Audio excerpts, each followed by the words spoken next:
I'm Joe Graydon. And I'm Terry Graydon. Welcome to this podcast of the People's Pharmacy. You can find previous podcasts and more information on a range of health topics at peoplespharmacy.com. If you have indigestion, what do you do? Reach for Pepcid or Tums?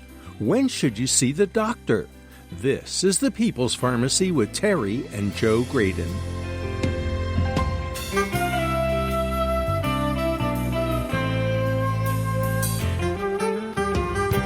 A bad bellyache can really get your attention.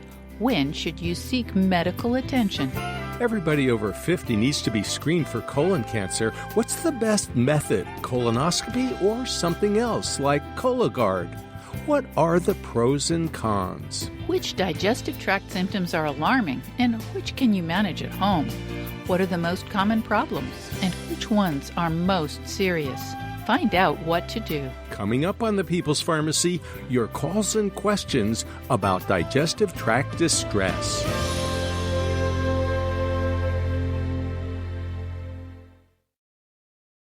In the People's Pharmacy Health Headlines, scientists have been concerned that evolving variants of the SARS-CoV-2 virus might not provoke an immune response in people who have recovered from COVID.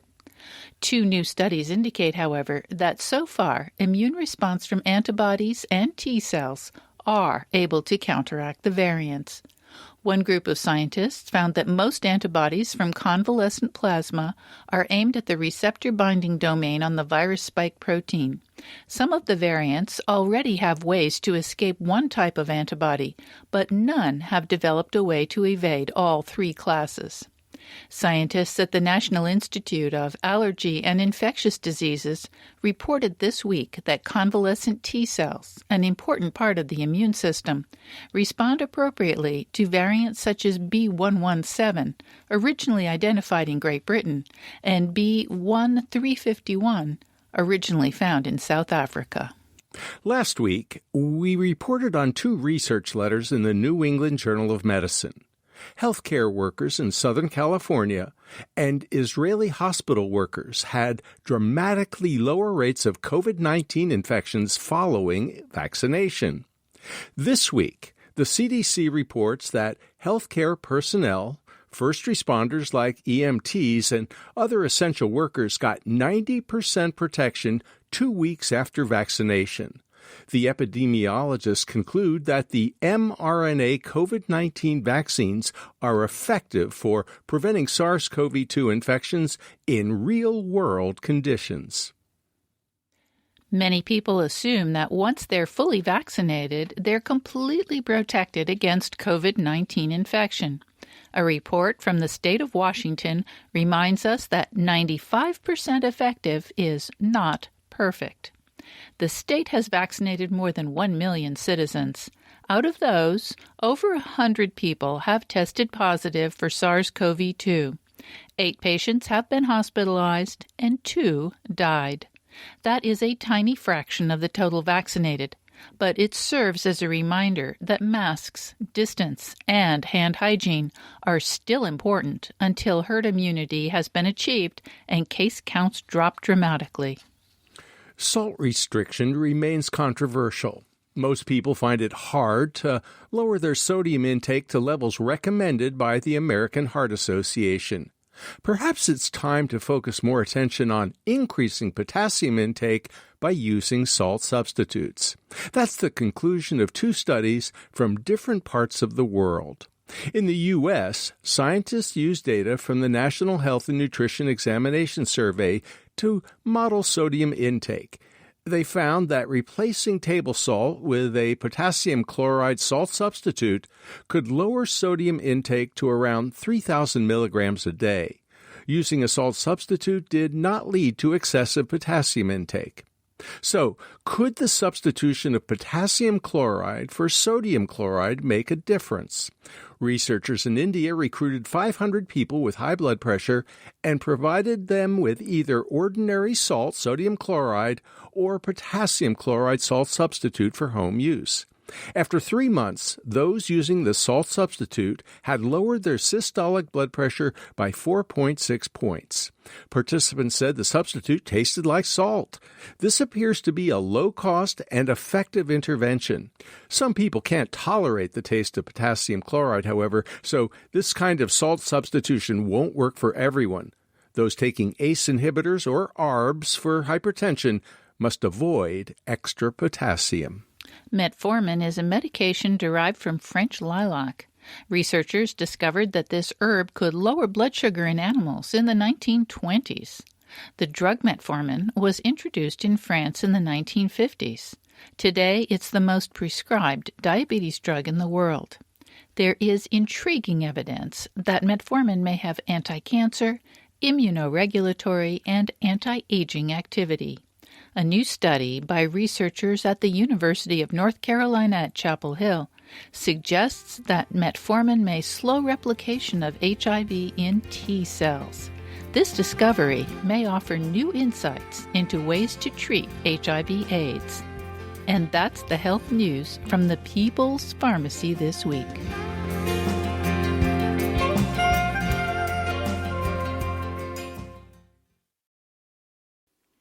Welcome to the People's Pharmacy. I'm Joe Graydon. I'm a pharmacologist. I'm Terry Graydon.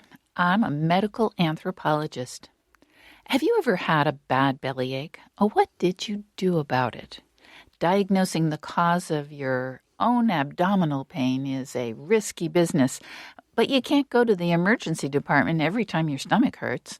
How do you tell the difference between heartburn and a heart attack, gas and a gallbladder attack, irritable bowel syndrome, and appendicitis? To help us answer those questions and a whole lot more, we turn to Dr. Nicholas Shaheen. He's the Bozimsky-Heiser Distinguished Professor of Medicine at the University of North Carolina School of Medicine. He's also chief of the Division of Gastroenterology and Hepatology at UNC. Dr. Shaheen is a recognized expert in esophageal disease and endoscopy. He's author of multiple treatment guidelines for gastrointestinal illnesses. Welcome to the People's Pharmacy, Dr. Nick Shaheen. Thanks, Joe. It's a pleasure to be here. Good to see you again, too, Terry. And you. And we want to answer all those questions, but we're going to take them in order, as it were. And we're going to start with the upper GI problems and work our way down from top to bottom. How do people tell the difference between heartburn and a heart attack?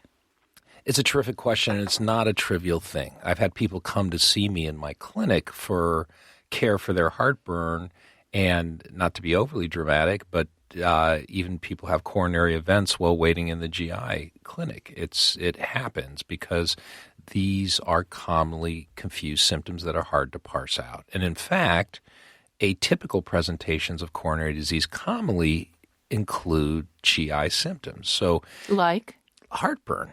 Okay. And certainly chest pain, abdominal pain, very common depending on where issues are in the heart. That can be a manifestation. So absolutely, this is a worthy question. And I guess there's a few things to think about. First of all, and an important one is chronicity, meaning that, oh gosh, every time after I eat pizza, I get this burning under my breastbone, and it's happened to me for the last 7 years. That's much more likely to be classic reflux. Now, 20% of the U.S. population suffers reflux on a weekly basis. So this kind of 20%, 1 out of 5? Yes, 1 out of 5. How come? Yeah. Well, that seems like an awful lot of people. So you walk outside and you look around and you realize we have an epidemic of obesity. And that makes it more common. It makes it more common. You're getting increased intra-abdominal pressure. You're getting the stomach being pushed up into the chest. And you're starting to have lots of contents coming up from the stomach into the chest. So it's really a problematic thing, and it's becoming more common. Also, there are certain foods that we can talk about that predispose you to this, which unfortunately we seem to eat in abundance. Fatty food tends to stay in your stomach longer. Things like chocolate, peppermint decrease the tone of that ring. the bottom of your esophagus and can promote reflux. Acidic things, classically, are going to potentially promote reflux as well, or at least promote irritation. So a good rule of thumb is if you're enjoying it a lot, chances are it's inducing reflux. So what you're saying is if every Thursday you go out for pizza and by every Thursday night you feel bad, then it's probably not a heart attack. But Probably there's not going to be a heart attack. probably some other discrimination you can make as well. Right. It doesn't mean you're in the clear, and it doesn't mean you're not doing bad things to your body. But the good news is that we tend to judge things by the company they keep. That's what my professors used to tell me, meaning that if we see somebody with carrying a fair bit of weight who's having this classic burning. Now, one thing I think it's important to distinguish is that we relatively indiscriminately call any ache between our chin and our knees heartburn. Mm-hmm. So understand what heartburn is and what heartburn isn't. A burning or warmth that rises from the bottom of your breastbone up toward your chin is classic heartburn, okay? And that's a symptom that almost always is going to be associated with a reflux event. It's not crushing substernal chest pain. That's not heartburn. It's not a burning in your mouth or behind the back of your throat. That's not heartburn. Those certainly could be manifestations of reflux, but that's not heartburn. So if somebody starts to complain in your clinic and you begin to go, this might not be reflux, I maybe need to get them to the cardiac care unit, what would be a tip-off to you that maybe this is not something benign? Well, paradoxically, one of the most common tests ordered in my clinic is a treadmill test for stress test for hearts. What do we look at? We look at their cardiac risk factors. We look at the timing of the onset of those symptoms. I get a lot of heartburn when I walk or when I exercise. Ding, ding, ding, ding. Okay, so that's maybe not heartburn. Right. And that's where we need to think a little bit more. Gosh, my stomach is flat as a washboard, and I don't have that habitus, and I don't have the usual triggers that we were just talking about in foods, but I'm getting now heartburn, especially in a woman. Atypical manifestations of heart disease more common in women. Mm-hmm. So if you start seeing this constellation, you say, well, let's slow down. Let's take a step back. We may have a problem here. We've also heard that women sometimes experience nausea or something of that, which seems gastrointestinal, but could actually be a symptom of a heart attack. Absolutely. Atypical manifestations of heart disease are something that we really have to be on the lookout for. Have you ever suffered heartburn? Have you been diagnosed with Barrett's esophagus? What have you been told to do about it? Dr. Nicholas Shaheen is here to answer your questions. Our lines are open at 888-472-3366. You can email us, radio@peoplespharmacy.com. The number again, if you'd like to join the conversation, 888-472-3366. Now, Dr. Shaheen, one of the big questions that I think people have a hard time dealing with is, should I go see the doctor for this nausea, heartburn, whatever you want to call it, this thing that's going on? I got a bad bellyache. Now, I have to admit, this is sort of a bit of a conflict of interest, but I asked you that question. Actually, Terry asked you that question, and you probably saved my life. Just a little more than a year ago now. We had come back on an airplane from San Francisco. The whole plane ride was a disaster for me because I had the worst bellyache of my life. On a scale of 1 to 10, it was about an 8. I even contemplated asking the pilot to land the plane. It was that bad. But I thought, all these people are going to be so mad at me. I can't do that. I don't understand why, when I asked you if we should go straight to the emergency room, you said no. Well, I thought maybe if I just lie down, if I just go home and get into bed, I'll feel better. But I said, maybe you should call Dr. Shaheen first. So we got in touch. And you were kind enough to call back, and you said, yes, go to the emergency room. I remember that well. That probably it might have saved his life. Well, it turned out that I had something very weird called intussusception. I won't ask you to spell that. But basically, my small intestine had migrated into my large intestine. Happens to kids, not so often to adults. It required emergency surgery. And if it hadn't happened the way it did, if I hadn't had that surgery, what could have resulted? Yeah, that's a dangerous situation. What you had actually is quite rare in adults, but you essentially had intestinal obstruction. And unfortunately, your body can only go on for a limited time with intestinal obstruction, and the intestine may perforate or get a hole in it. The insides of your body cavity are sterile, even though your GI tract isn't. So essentially, that bacteria would have spilled out into this sterile cavity and created a very serious situation. So the fact that things worked out as they did were quite good. So thank you very much. It's nice to be here. Let's go to line 1, Ithaca, New York. Welcome to the People's Pharmacy. Robert, what's your question about GERD? Hi. So I have frequent heartburn, and I had an endoscopy done, and I have a hiatal hernia. And so my natural, I went on omeprazole, which you're probably well familiar with. It's probably the most prescribed drugs in the United States. The problem with once you go on omeprazole, you cannot go off it. It is very, very difficult to wean yourself off. Robert, we're coming up on a break. Could you get to your question as quickly as possible, please? Yeah, I'm trying to manage, heartburn by not using drugs, by actually, essentially using sodium bicarbonate and things like that. Is that effective? In other words, is there a downside? All right. Thanks for that question, Robert. Dr. Shaheen, is it reasonable for Robert to manage his heartburn from a hiatal hernia without omeprazole? Great question, Robert. And two things we should unpack there. First of all, what's a hiatal hernia? Yeah, what is that? Hiatal hernia is an incredibly common condition. It's a little piece of your stomach that has pulled up into your chest, allowing easier access of that acid up into your chest, which is what really reflux really is. So you're absolutely right, Robert. That's a predisposing condition to the symptoms you're having. Now, whether or not something like sodium bicarbonate is a logical way to manage it depends on several issues. Number one, the severity and chronicity of those symptoms. Unfortunately, sodium bicarbonate only hangs around for a few minutes, so it could be fine for relatively mild reflux. If you're having it on a several times a week basis and relatively severe, it's probably going to be inadequate to address your problems. Well, we're going to take a break, but when we come back, we're going to ask you about diet.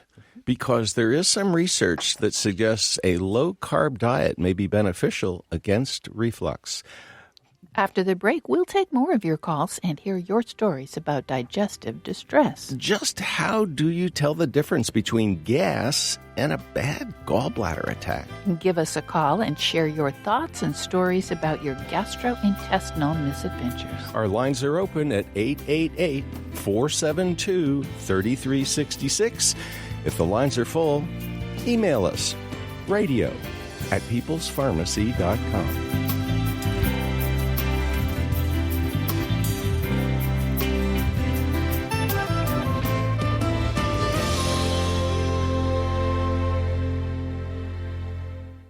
You're listening to The People's Pharmacy with Joe and Terry Graydon.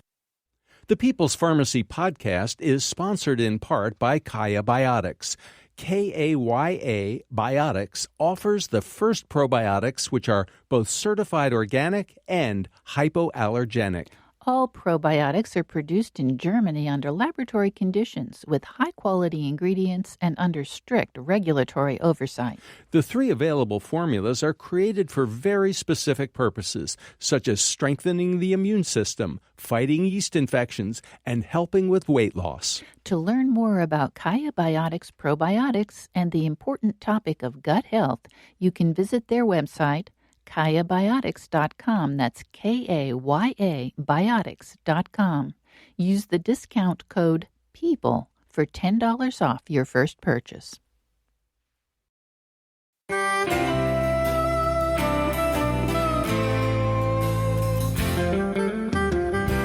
Welcome back to the People's Pharmacy. I'm Joe Graydon. And I'm Terry Graydon. The People's Pharmacy is brought to you in part by Verizana, an analytical laboratory providing home health tests for hormones, gut health, and the microbiome.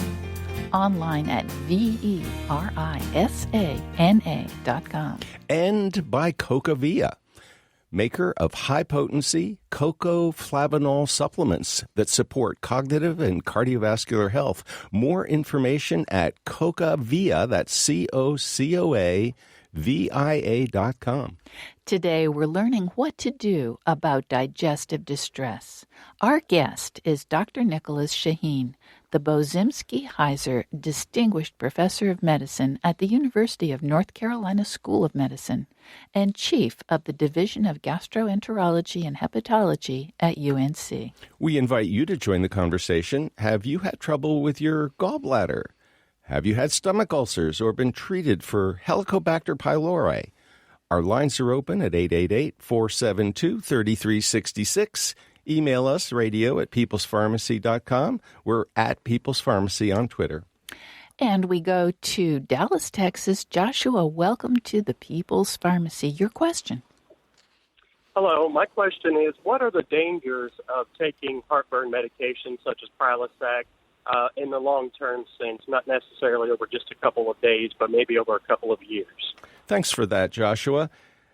Dr. Shaheen, this is a controversial question. There has been a lot of research on both sides of it. As a gastroenterologist, of course, you love PPIs. Love may be a strong word. Like, often used. I'll take that. It's a great question. And with such a high proportion of the U.S. population on these medicines, somewhere between 7 and 10% of Americans, think about that for a second. You walk outside right now, 1 in 10 of these folks is going to be on these medicines. So their safety is clearly an important issue. We've known first thing I'll say is that no drug is without side effects, and this includes the PPI. Well, let me just hop on my bandwagon here. I liked the idea of H2 antagonists, drugs like Tagamet, cimetidine and ranitidine and Zantac. And I even thought, okay. That was a long time ago. That, when they became available over the counter. I even liked the idea of NSAIDs, drugs like ibuprofen and naproxen being available when a doctor prescribed them. But when they became available over the counter and people could play doctor, my arthritis is acting up. I could take this for weeks, months, years. As a gastroenterologist, you know the consequences of long-term, high-dose NSAID use. And so it's like, well, what about PPIs? Because, now they're available. Now I can play doctor. Now you can take both NSAIDs and PPIs, and you probably will. So my concern is that people can literally take these drugs for years without any medical supervision. That's true. Now, if you're taking them over the counter and taking them as per the package, the FDA has tried to limit that. They say, listen, if you're going to be taking these for more than 14 days, you need to be talking to your physician about that's what they're supposed to be used for. Now, we know that people commonly will take this for many multiples of that.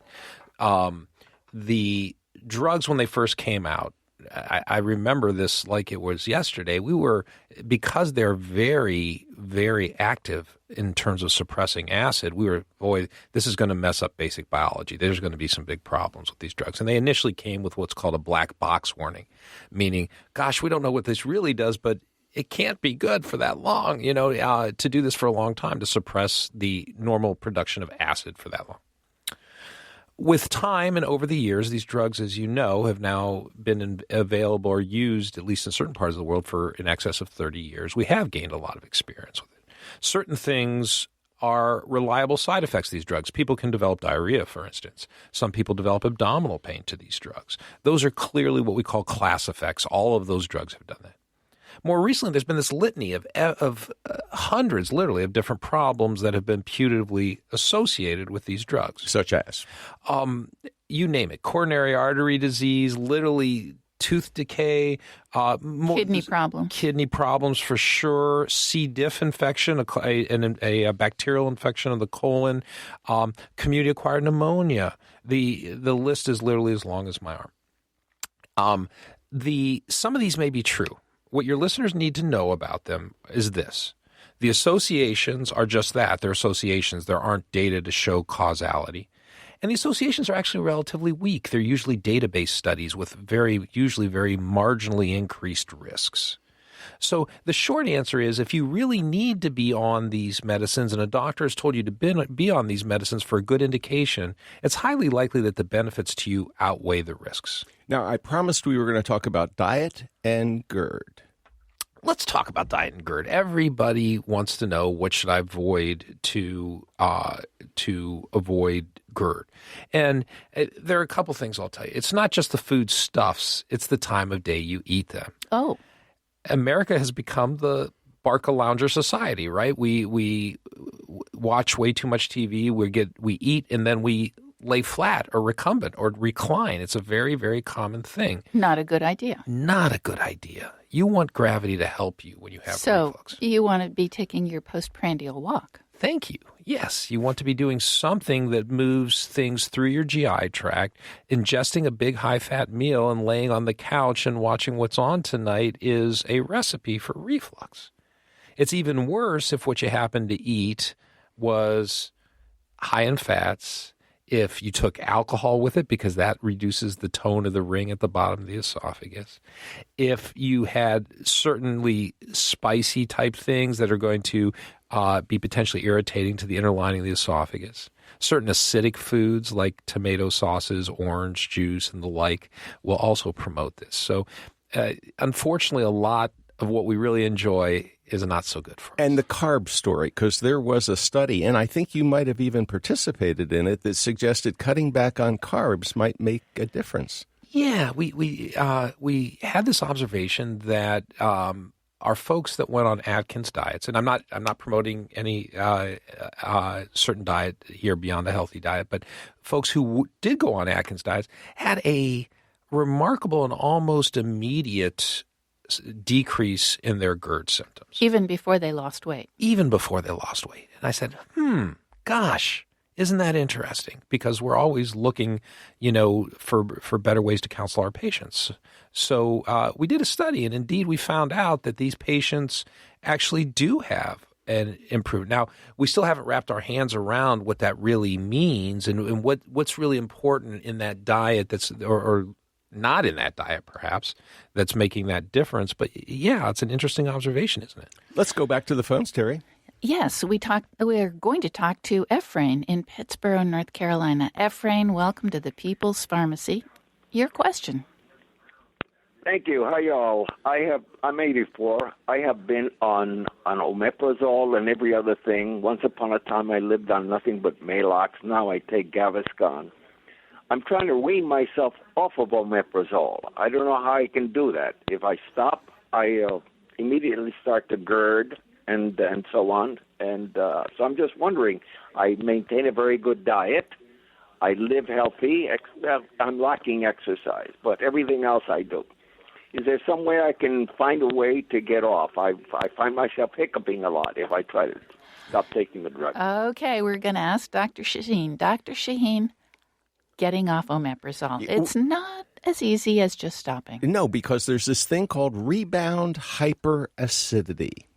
That's exactly right. And if you were a drug company inventing a pill for the first time, in terms of profitability, you could not do much better than a proton pump inhibitor. Understand what these medicines are doing for you and what they're not doing for you. What a proton pump inhibitor does is decreases the amount of acid your stomach is making. Okay? It doesn't stop reflux. It just means that the stuff that's coming up in your chest is less like car battery acid, less corrosive, and more like water.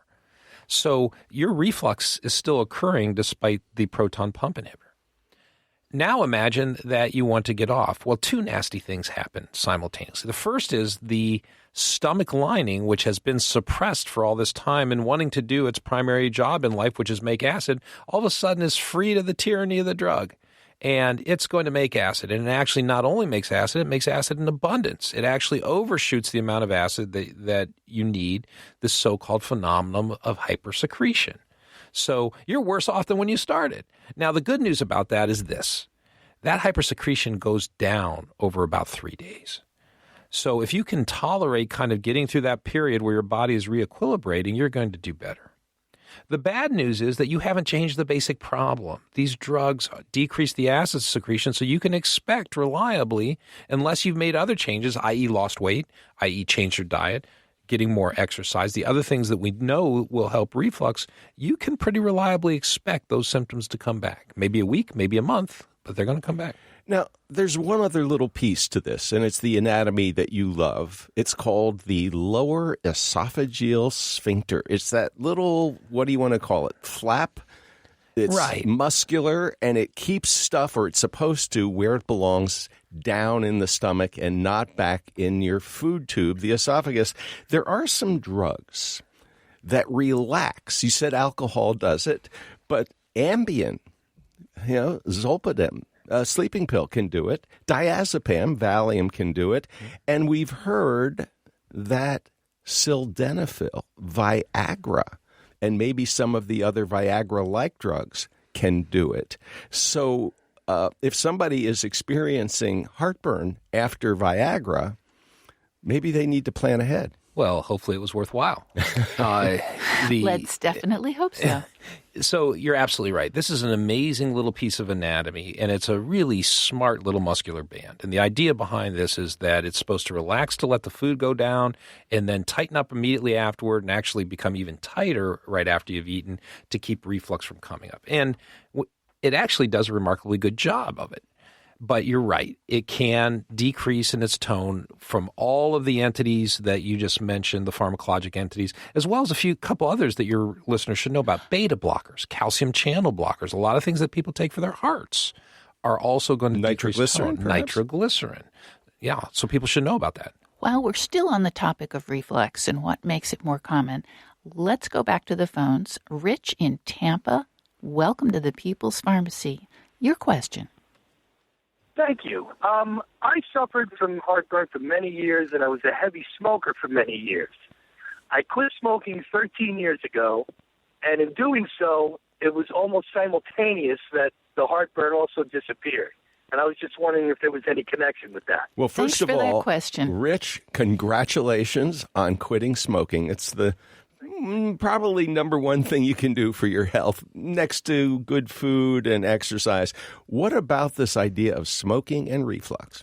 Terrific question, Rich. And your observation is spot on. You're not the only person that has had that experience.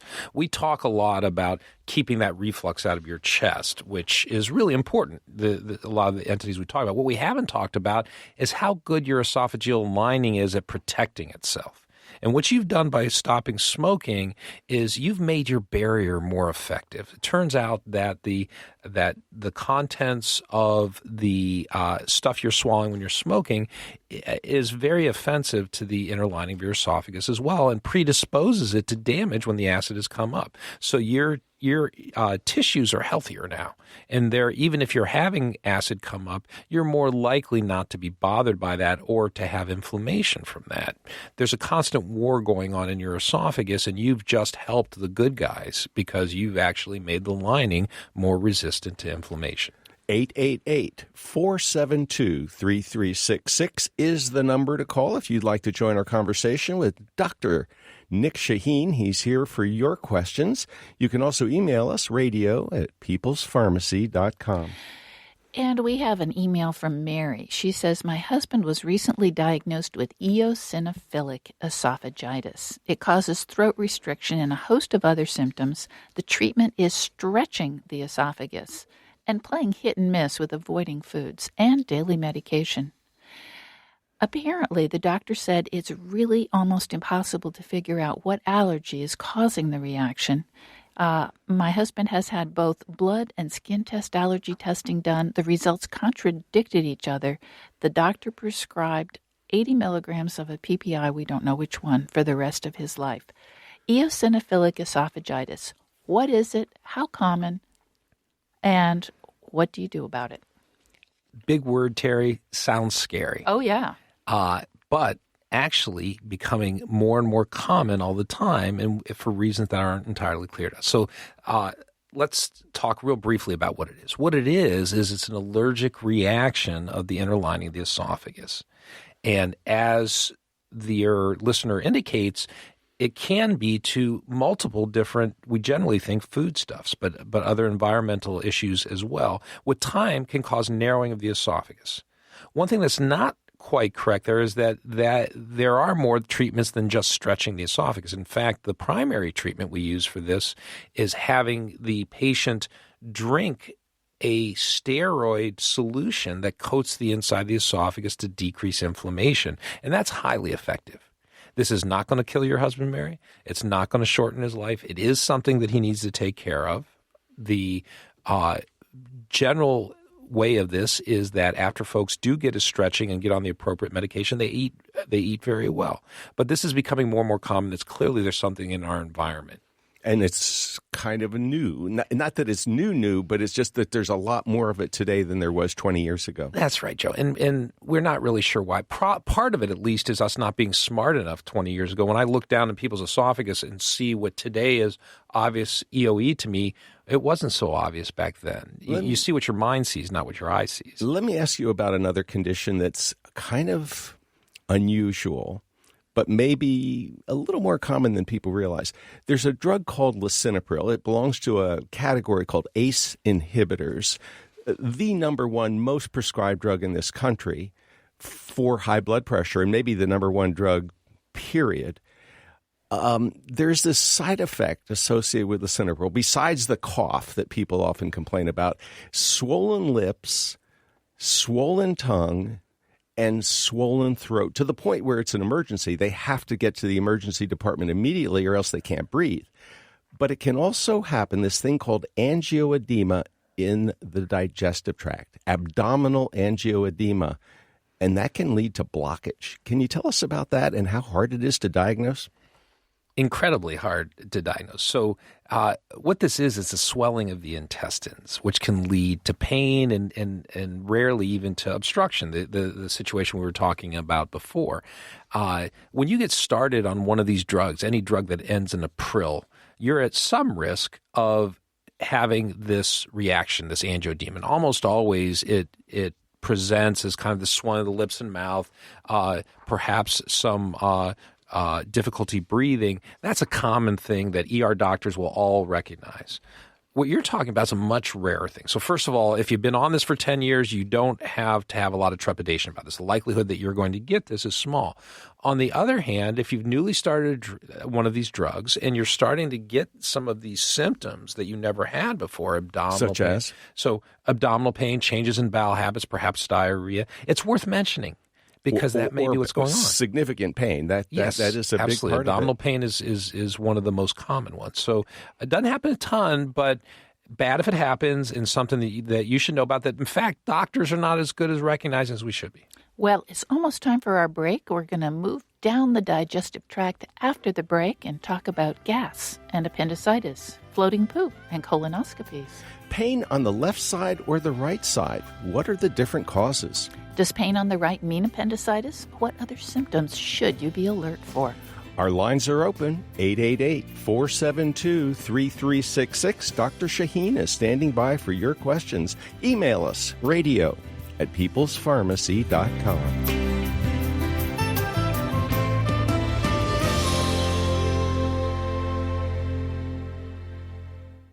You're listening to The People's Pharmacy with Joe and Terry Graydon.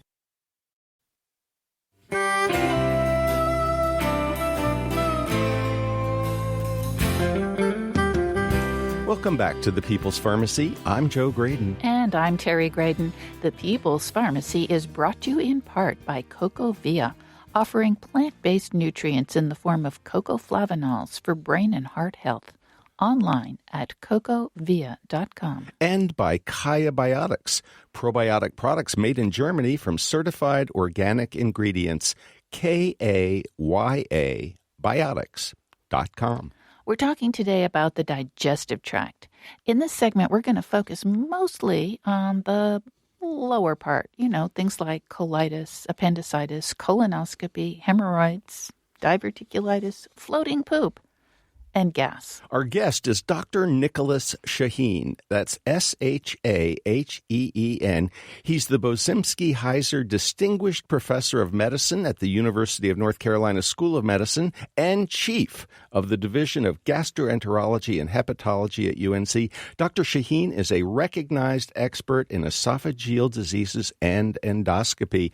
And, before we go back to the phone lines, you are, considered by many the go-to gastroenterologist for esophageal issues. So when people have Barrett's esophagus or something worse, you have a treatment. You've kind of been the point person for this radiofrequency ablation therapy. Could you give us a very quick summary of what that is and how well it's working and anything new on that horizon? Absolutely. So one of the many problems with reflux is that with time and continued irritation from the acid coming up, you develop precancerous changes in the esophagus. And esophageal cancer is increasing dramatically in this country. 500% to 600% increase since the 1970s. Yikes. And it's a killer, or it can be. It's a terrible cancer to have. 5-year mortality greater than 80%. So this is a highly lethal cancer. In those folks who have developed these precancerous changes because of the ongoing reflux, we used to have very few bullets in our gun to get rid of the problem. Essentially, the only thing we had for them was esophagectomy or surgical removal of the esophagus. That's a difficult thing to go through, and many patients have complications from that. And it's somewhat intellectually dissatisfying to think that we're taking out this whole organ in your body just to get rid of that inner lining. So at our center, as well as several other centers in the country, we started to work on new technologies that perhaps would cause just that inner lining to be fixed as opposed to removing the entire organ. And this procedure that you're mentioning, radiofrequency ablation, is in that group. And the basic idea is we're going to destroy those precancerous cells with high radiofrequency waves that we deliver via endoscopy. We're not taking that organ out of your body. We're just going to go through your mouth. We're going to go where those precancerous cells are. We're going to kill them. Okay. And lo and behold, and frankly, we didn't know what was going to happen when we started working on this. Healthy tissue grows back in. And when that healthy tissue grows back in, those patients' chances of developing cancer in that area go down by greater than 90%. So not perfect, but pretty darn good. And in the vast majority of our patients, allows them to eat normally and leave their esophagus in place. So this has become the standard treatment for hundreds of thousands of folks across the country, and it's actually fairly common now. And congratulations, because you were the leader in this area. Well, certainly big team science project. We did have a lot of we were fortunate enough to be involved with this early, and it's gratifying to see that we have better treatments for folks. Well, Dr. Shaheen is here to answer your questions. Do you pass gas? Who doesn't? What should you do about it, if anything? Give us a call with your questions or your story. Our lines are open at 888-472-3366, and you can send us email to radio@peoplespharmacy.com. And we go to the phones, Joe. Christopher in Springfield, Missouri, welcome to the People's Pharmacy. Your question, please. Thank you for taking my call. And, Joe, you and I have talked once before about our shared experience of abdominal issues that turned into life-threatening matters.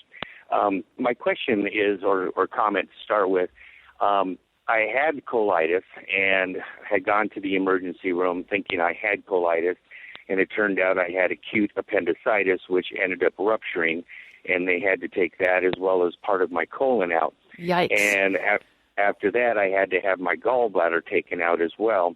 But what I've noticed is that since those surgeries, I'm having an increased issue of when I'm sleeping, I start, I don't know if it's vomit or acid reflux, but it will wake me up and I start choking to where I can't breathe for a good 5 minutes. And I'm wondering if there's any kind of correlation between the surgeries and the conditions that I had, and what is the best thing to do. Okay, thank you very much for that, Christopher. Dr. Shaheen.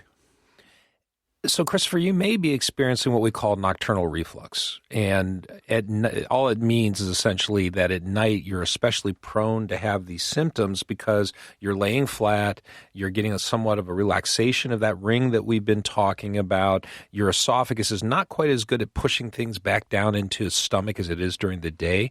So it's a very common time for people to experience what you're experiencing. And you're probably having intermittent reflux. Whether or not it's associated with the previous surgeries, etc., I can't tell you for sure. It's probably true and unrelated. That'd be the most common thing. So what can you do? Well, what can you do? You can elevate the head of your bed. Use gravity to help you. And you say, well, how do I do that? Well, there's a couple ways you can do that. A wedge pillow will do that for you.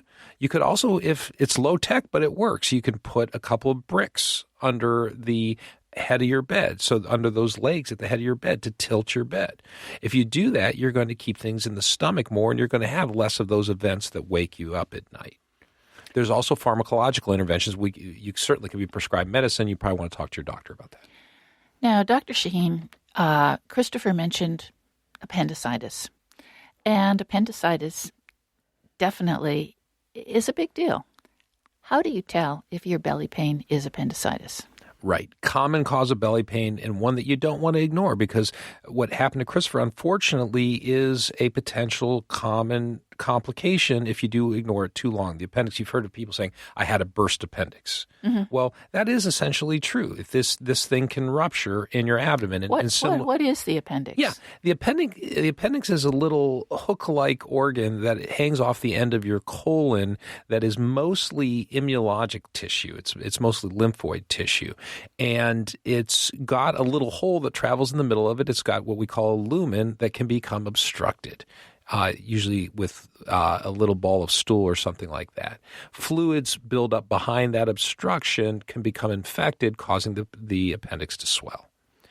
If that does do that, that potentially can be a surgical emergency. And in fact, our surgeons will take such patients, people that we have concern about, to the ORs early. And they're willing to accept the fact that sometimes they get it wrong.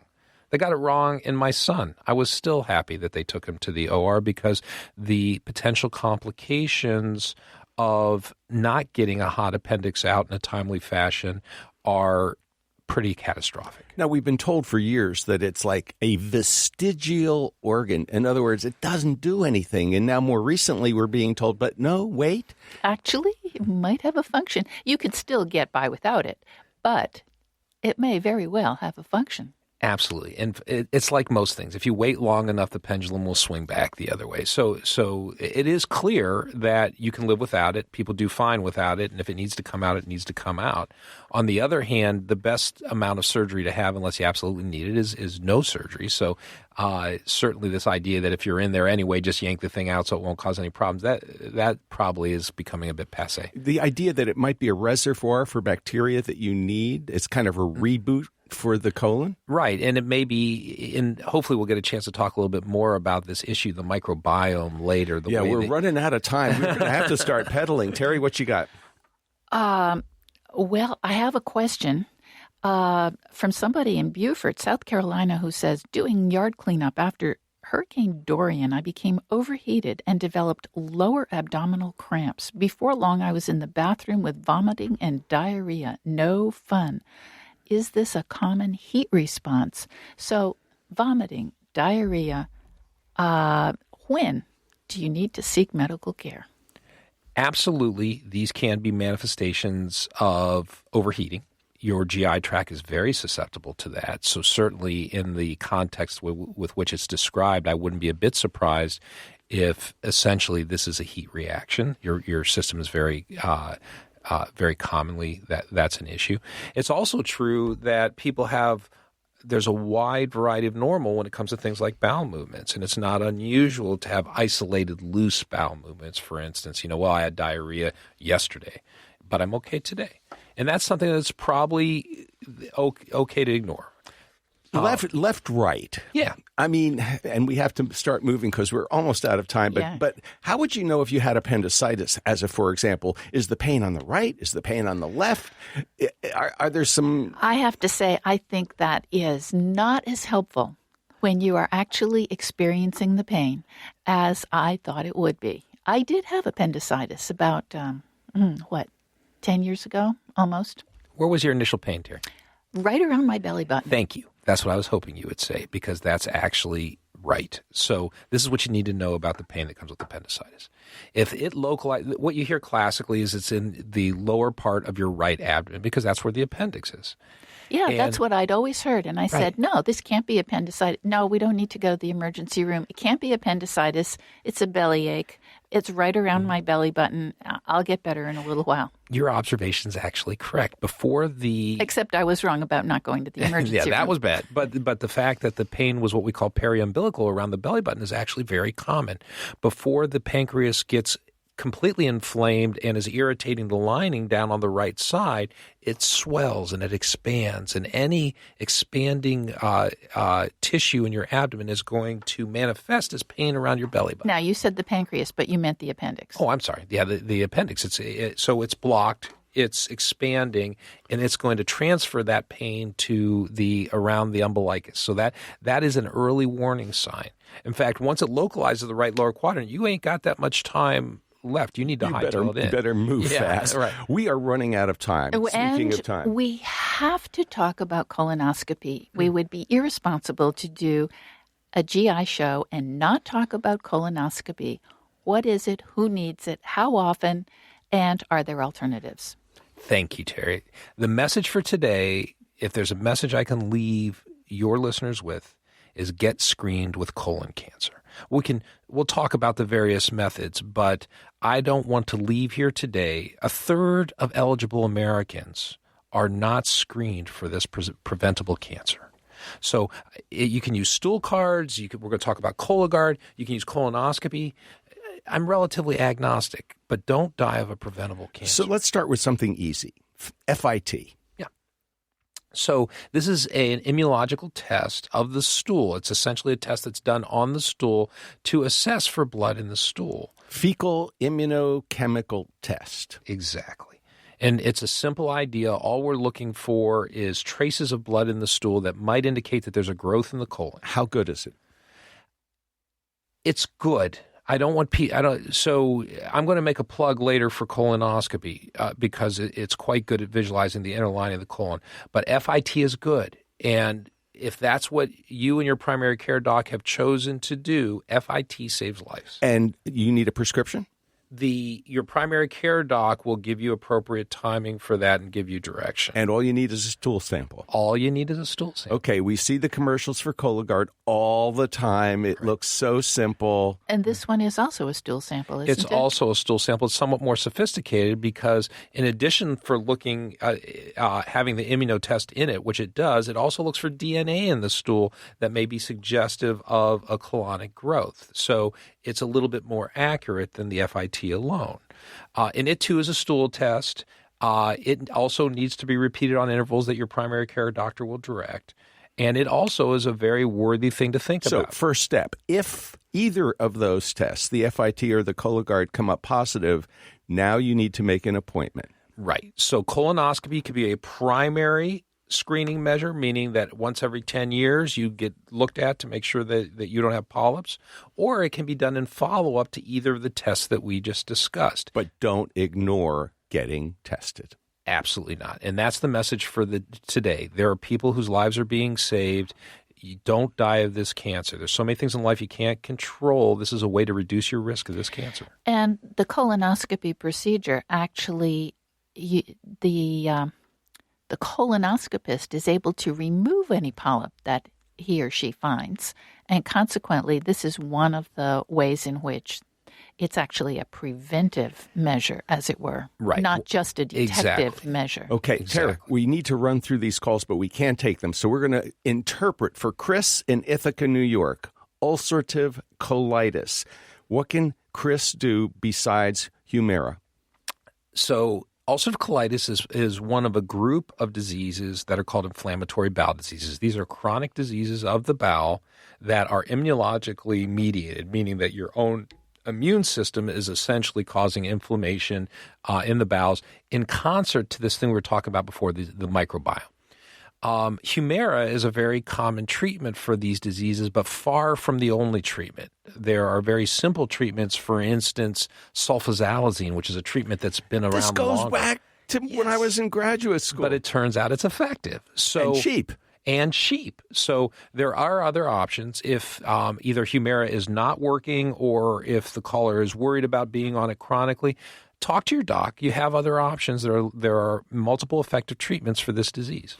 A question from Carol in Naples, Florida. Gluten. How effective is removing gluten for GI problems, especially, of course, celiac? But what about other GI issues? If a person has celiac disease, there are some gastrointestinal manifestations, and following a gluten-free diet is absolutely critical, maybe life-saving. But for other people? Great question. So there are essentially three buckets of folks out there. People that can eat as much gluten as they want, it doesn't bother them. People who are what we call gluten sensitive, meaning that they don't have the actual celiac disease, which is the allergy to gluten, but clearly gluten is mediating some of their symptoms. And then there's finally the celiac group. The celiac group has to be on a gluten-free diet or else they're at risk for lots of problems. The gluten-sensitive group is interesting, and clearly they do better without. So it's a very reasonable thing to think about if you're having chronic upset, to try at least for a while how you do on a gluten-free diet to see if you're one of those folks. Dr. Shaheen, the question of the day, actually, you thought it was colonoscopy, but actually it is when. When do you take action for your digestive symptom? It's a great question. And there are a couple of little tidbits that I will give your listeners.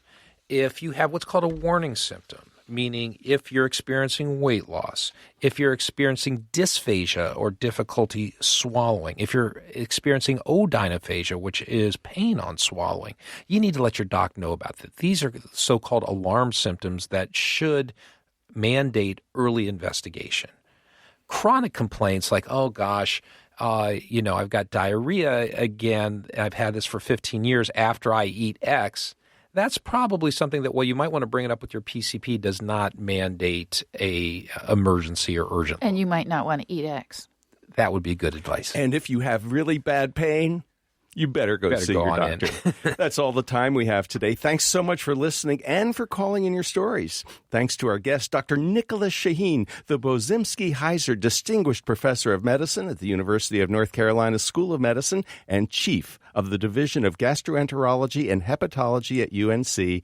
Dr. Shaheen is a recognized expert in esophageal diseases and endoscopy. Lynn Siegel produced today's show. Pamela Alberta provided technical assistance. Jenny Lawson is our engineer. The People's Pharmacy is produced at the studios of North Carolina Public Radio, WUNC. The People's Pharmacy theme music is by B.J. Liederman. To order today's show, you can call 800-732-2334. Today's show is 1179, or find it on the web at peoplespharmacy.com. And when you go to the site, you can tell us what you think about the show, sign up for our free online newsletter, or subscribe to the free podcast. In Durham, North Carolina, I'm Joe Graydon. And I'm Terry Graydon. Thanks for listening. Please join us again next week.